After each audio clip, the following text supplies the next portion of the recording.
Welcome back to the channel. Today Tyler's gonna walk around and introduce you to all the guys. In all reality, my hands are only maybe 20% of this. So these are all the guys that are in the shop doing the work every day and building these beautiful cars. They come from a lot of different backgrounds.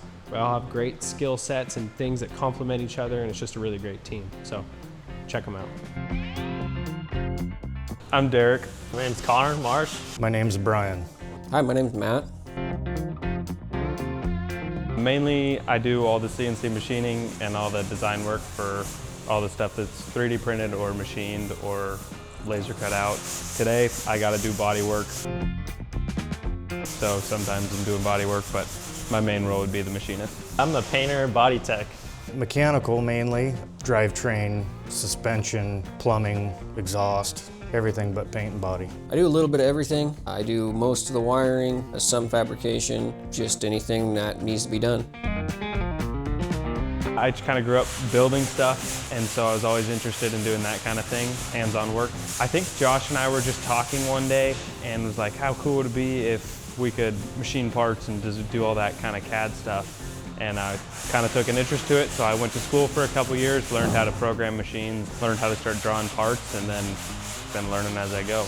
I never worked full-time anywhere other than just help my dad doing construction work, and then I did a lot of woodworking stuff on the side like cabinetry and built some surfboards and stuff like that. I started out as a car dealership and learned my way into paint, restoration tech and stuff like that, bumper refinishing, and that's where I kind of learned my way in, and then worked about 5 years in collision before this, found my way here. I saw an online thing and I saw some of the work that we put out in the shop, so that's where I kind of came in. Well, my dad was a mechanic and I grew up around it, so did it from a real young age, from pretty much the time I could walk. I worked at a Honda shop, first job, and then moved on to gas and diesel, then eventually just all diesel, and then I knew Doug, the old painter here, really well. He's a good friend of mine, and so he told me that there might be a spot for me here, and I said, sure. I used to work down at the Napa store in town. At one point, Denny offered me a job and I took it. I grew up working on four-wheel drive stuff. Everything from Jeeps to trucks to tearing stuff apart, putting it together and breaking parts and repeat. So I'm used to working on just about everything. That 50 F100, the green one, I really like that truck. And then it's not done yet, but the Charger's pretty cool. I'm looking forward to seeing that done. I'm gonna say that 470 Ford F-250 that we did. Right here, 66, 67 Nova. That's a tough one. Probably Andy's Blazer would probably be my favorite one. Oh boy, that's a loaded question. I think the highlight is the 59 Corvette that we built for Mike. It was one of the first jobs that was just like turned loose on to build and fab and design and create a lot, and had my hands in a lot of that. Well, personally, I just drive a Silverado to work, but my dad and I built a wooden bodied truck, and so that would be my cool car that I have personally. I got a bunch of cars, Lexus LS400, E36 BMW. I drive a Yukon daily, also 97 Chevy K2500 that's lifted and a bunch of stuff done to it. I don't have anything real fancy. I've got a yard full of Dodge diesel pickups. Nice.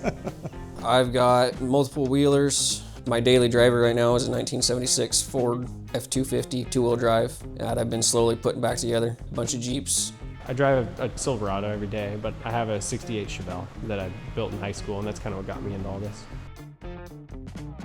Got a couple. I really like Cobras, and I really like the 70 Camaros.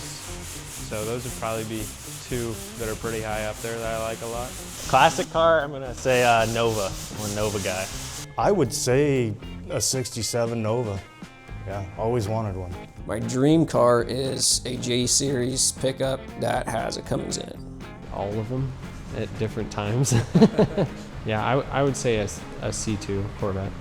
We've been super busy in the shop lately working on the Charger project, so I'm just going to touch on a couple of little projects we've got going right now. So this is a dash for a cab over Peterbilt. One of our really good customers is having this built at another shop, but we've been building a variety of parts for him. More specifically, Derek's been machining parts for him. That's primarily been our role in that project. This is a dash that he partially modified. He had somebody work on, and honestly, I don't know a whole lot about how it would have looked originally, but I know what we're trying to do, and he's got a very meticulous vision for it. Dave does. So what Derek has done is drawn up some templates. What we're doing is building this entire portion of the dash frame, this bezel, if you will, in all three of these different areas. So what that process looks like is trying to create a template that fits inside of here in CAD. So Derek will draw up something in CAD, we'll have it laser cut out, whether we can do it here, whether we send it out, and then he can physically fit that to the dash. Because we're working with a custom made dash, so it's not symmetrical. We're doing our best we can to make it symmetrical, but we have to work with the shapes that are there a little bit too. Other things that we are considering when we're doing this is how does this line across the bottom flow all the way across? Like, we want that to be consistent. So like I said, it's hand built. The fiberglass portion's all hand built, so we're working with the shapes that we have. Derek's doing a really good job of going through that whole process. So fitting those panels, making adjustments, fitting them again until he has a CAD model that he's really happy with the shape on. And then we have this, there was basically a huge piece of plate, 1/4 inch plate, or 3/8 even, that gets loaded into the machine flat and then cuts out this profile all the way around. Has provisions for mounting the dash piece in, and it creates this huge piece in one part that fits the dash really well. This dash is going to be wrapped in leather, so this is a little piece of leather, and we've been going through and making sure that, you know, when this goes in, the leather fits right in between there, so that's how that edge will get finished out. So it's a whole process of thinking about every step of the way, thinking about what's going to happen when it goes to the upholstery shop. How is this actually physically going to be assembled after it's wrapped in leather too? How is it going to be assembled after it's put in the truck? It's easier to make something look good, but it's harder to make it look good and work, basically. So we're always having to bounce between those two things and meet in the middle of a little bit of form and function. In the middle here, this is gonna have, well, we're building the Corvette for Dave. So Dave is using Corvette parts for this. This is gonna have like a Corvette clock in it and a Corvette radio. That's the vertical type, original looking. And then the portions that go in here, there's a piece of sheet metal basically that goes in here that will have all the gauges and switches. So this is a big Peterbilt semi-truck, cab over truck. So there is an infinite amount of gauges and switches and air stuff, and it's all over the place. So we're going through the process now of trying to get all of that laid out so that we know how to put everything in the dash. But the way they did these originally is, because they knew you'd have to service them, is this portion. So there's 3 thumb screws on this, and it drops into this groove,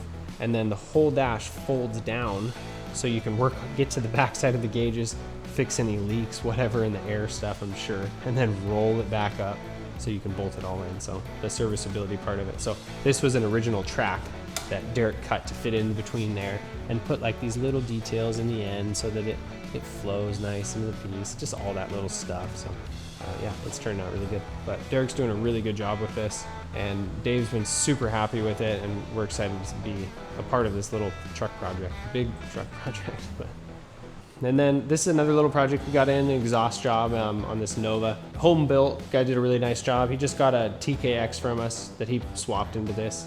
It's got a 390 in it. I can't remember what he said it was. It's a blueprint engine. It's pretty hopped up. It's a sweet build. So our involvement is just building the exhaust. A lot of things have changed on the car over the years for him, so we're just bringing it home with a nice removable system. Brian's got it all mocked up now. You guys met Brian today.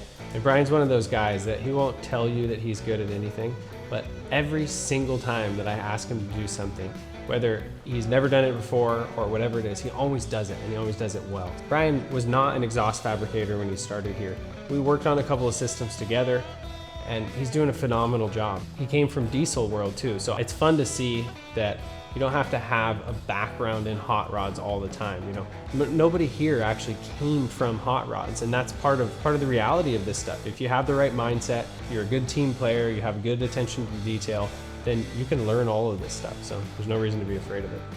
So you can see a lot of our standard stuff. This is gonna be a full 3-inch stainless, so it's got bellows. It's gonna dip just right under this cross member. We're trying to keep it up tucked as high as we can. Something that he had an issue with previously was he couldn't change the oil because the muffler shop had run that pipe like right under, just barely underneath the filter. So changing the oil and replacing the filter was a total pain.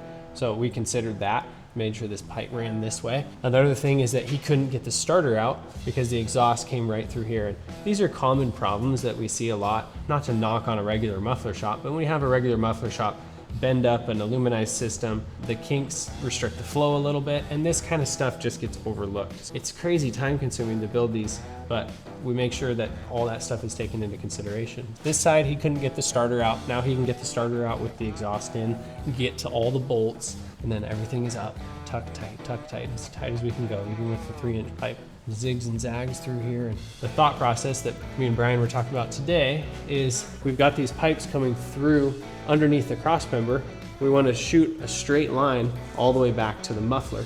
We're all the way back here and we're already thinking about how it's going to enter that muffler, because I don't want to see 2 pipes going down the center section at an angle or something like that. Does it change the function of anything? No, but it's just not necessary. And if we think about it now, we can get it set up to just shoot straight and make a really good looking system. So we'll use V-bands on everything so that it's all removable. There'll be a V-band before the axle. Yeah, be a good addition. And it's a nice clean car, so it's good to see something like this. And this guy drives it. And he's like a classic hot rodder that like does this stuff at home, enlists professional shops to do things that he can't, but he's really wrenching. There's a couple guys like that in the area, and I love to see it. Thanks for watching today. If you like it, give it a like. If you got a question about one of the guys or what we do in the shop, send us a comment or a message or whatever. So thank you.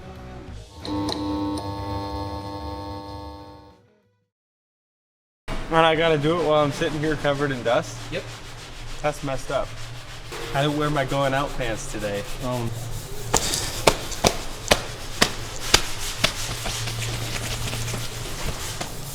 That's messed up.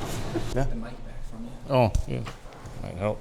Unless you wanted it, we can mic you up and No, keep going. I'm not a TV star. You will be. Wait till this comes out. How many people know about this interview that's supposed to be out of this? Everybody but you. Oh,